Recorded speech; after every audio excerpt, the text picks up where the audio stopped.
Welcome to our 2026 preview video for the Washington Commanders. We're going to start off with 3 things we like about the Commanders, followed by 3 things we don't like. Then we'll break down the schedule, and at the end of the video, we give the DTF official win total prediction for the Washington Commanders. Now let's start off with the first thing we like about the Commanders. First thing we like about the Washington Commanders is the head coach quarterback combo. I've always been a big Dan Quinn fan. Now, they did lose in that Super Bowl where Atlanta played New England, but you do got a coach that took the Falcons to the Super Bowl, and he was also the defensive coordinator for the Legion of Boom defense. So you got a great defensive mind with a young superstar quarterback. Now, he was injured last year, but when healthy, his rookie season, he took Washington to the NFC Championship game, and even though he had that weird situation with the number 5 thing in LSU, he's a great quarterback, and you got a great defensive mind, and I think a really good head coach. So we really like the head coach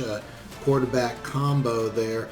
The second thing we like about the Washington Commanders is their revamped front 7. Last season, Washington added Von Miller, tried to push themselves over the top, and that might have been a good move for a 12-win team, but for a 5-win team, I like what the Commanders did during this offseason, and what they did is they got a pair of Kansas City Chiefs and Charles Omenihu, Leo Chenal. They had scheme versatility, which is going to be really important, and Durante Jones, new defensive scheme. He comes from the Vikings, so you're going to see more of a multifaceted type of defense.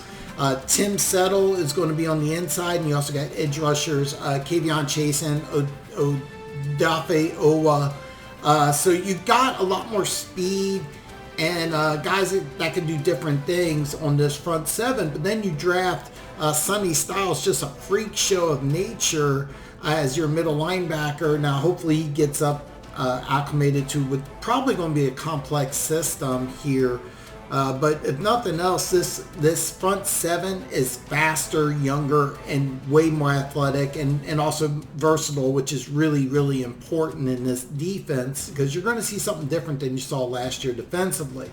Now, the third thing we like about the Washington Commanders is our offensive tackles. Okay, yes, I'm fully aware Laremy Tunsil's injured, and the reports are that there's no timetable when he'll be back. Some people think he's going to be out for almost the whole season. Some people are saying towards the end of the season. When I break down the schedule, I'll show you where I think he could come back if he comes back. They did just sign DJ Humphries. But one thing I do like is they got Josh Conerly on the other side, and he's a player that I think is going to be a fixture at right tackle for a long time.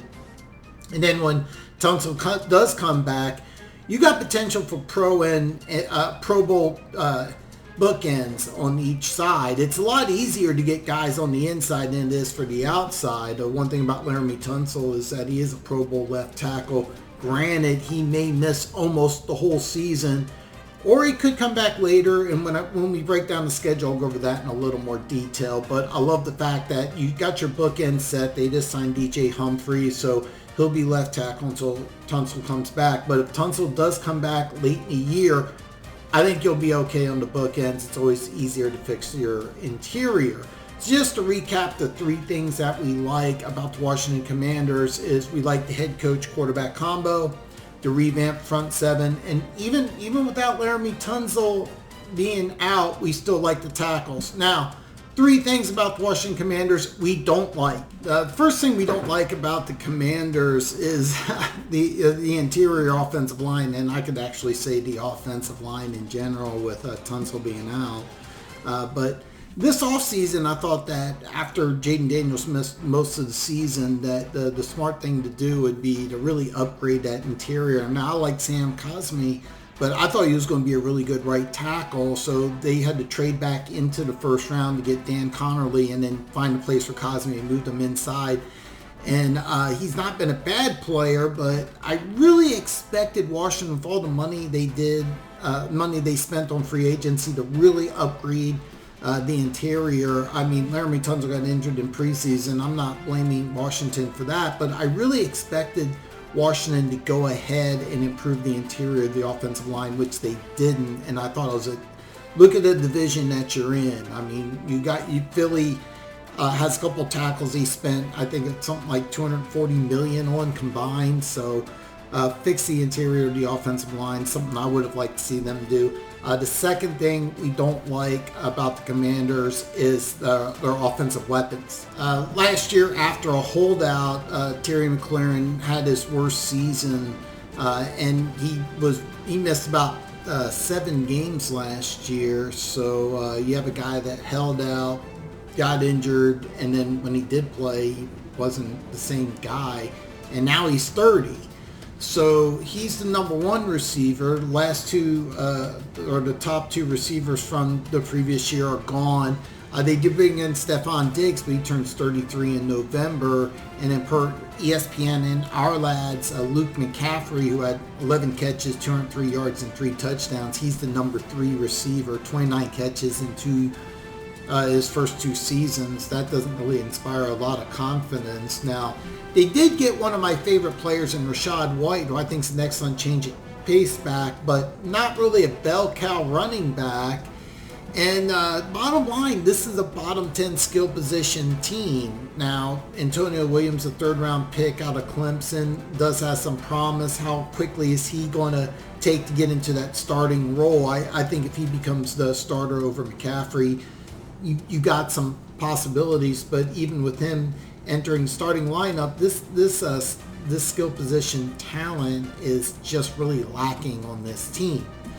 The final thing we don't like about the Commanders is the secondary. 2 years ago on a 12-5 team, the Commanders gave up the 3rd fewest passing yards in the NFL. Last year when they went 5-12, they gave up the 28th most passing yards and 33 touchdowns, which was 29th in the NFL. So the run defense hasn't been good the last 2 years, but 2 years ago the secondary was. So this year the secondary is really bad. Now, Sainristil, I might be butchering that name, I apologize, but when he was drafted, I thought the whole point of drafting a guy like that was opposed to nickel. Then you sign Amik Robinson and you're pushing him to the outside. Is that going to work? I'm not really sure. They did sign Rasul Douglas and Fabian Moreau. Fabian Moreau comes from Minnesota, so he's going to be kind of familiar with the system, but are either one of these guys going to start? Nick Cross comes over from Indianapolis. Solid, not really spectacular, but when I look at the secondary, I'm not really afraid of anybody. And after being really bad last year, I just would have liked to see Washington do a lot more, considering the secondary is one of the worst in the NFL. So just to recap the 3 things we don't like: interior offensive line issues. You could say offensive line issues with Tunsil now.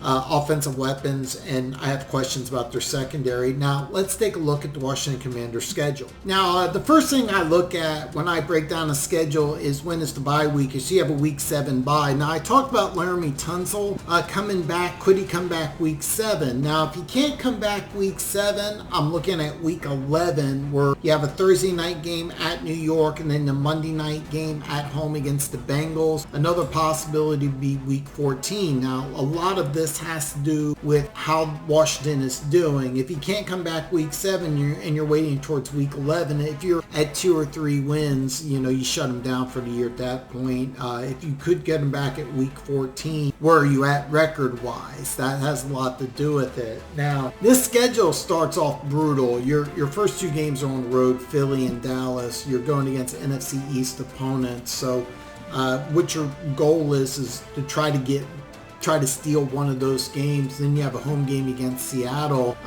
Then you get, it's not a home game, it's a neutral game against Colts. And then you get another home game against the Giants, another divisional game. This schedule is really brutal early on. Those first 6 games, I mean, I'm looking at those first 6 games trying to go 2-4. And then you get into the bye week, your first 2 games are at home, but they're Philly and the Rams. Those are 2 tough opponents. After that, even though you get 3 out of your 4 games on the road, all 3 of these opponents are winnable games: at New York, at Arizona, at Tennessee. Your home games Monday night against the Bengals. So what I'm looking at is that if you can come through after week 9 and you're hovering around 500, you got a good chance at that point to take maybe 4 straight, and then you got 2 tough games. Houston, possibly Atlanta could be a tough game before you end up with Minnesota, Jacksonville, and then you end the season with Dallas coming to town. So when I'm looking at this schedule is how good are you going into the bye week, because this opening, especially those first 3 games, is just absolutely brutal. If you end up starting the season fast, there's a good chance you're in good shape down the road, but I wouldn't be at all surprised if you struggle early and then hopefully Tunsil comes back. And keep in mind you're bringing in a brand new offensive and defensive coordinator, so there's a good chance it seems going to be better later in the season than early in the season, but you got to avoid a very slow start. Now, we're going to give you the official DTF win total prediction now. Our official prediction is 7-9 wins, and out of all the teams we've done so far, this has been the most difficult because we love the front 7, we love the quarterback, we love the head coach, and usually those things together, that's a 10-plus win team, that's a double-digit win team. But there's so many things about this team we don't like. We don't like the secondary, the weapons offensively, and interior of the offensive line. Tunsil going down really causes some problems. We could see some situations. If Daniels goes down, only plays 5 games this year, this is probably going to be a 3-5 win team again. So we're going to cheat and just go 7-9 wins. If you're in sports betting, I would avoid this team like the plague, because we're all over the place on this team, and we don't really even feel good about getting 7-9, but we can't be bold and go double-digit wins. We don't want to do 5 wins because this front 7 could be dominant. Jayden Daniels plays like he did his rookie season, plays all 17 games. This is going to be a good team. So check out all of our predictions. Don't forget to give us a thumbs up for the video, and we hope to see you back very soon.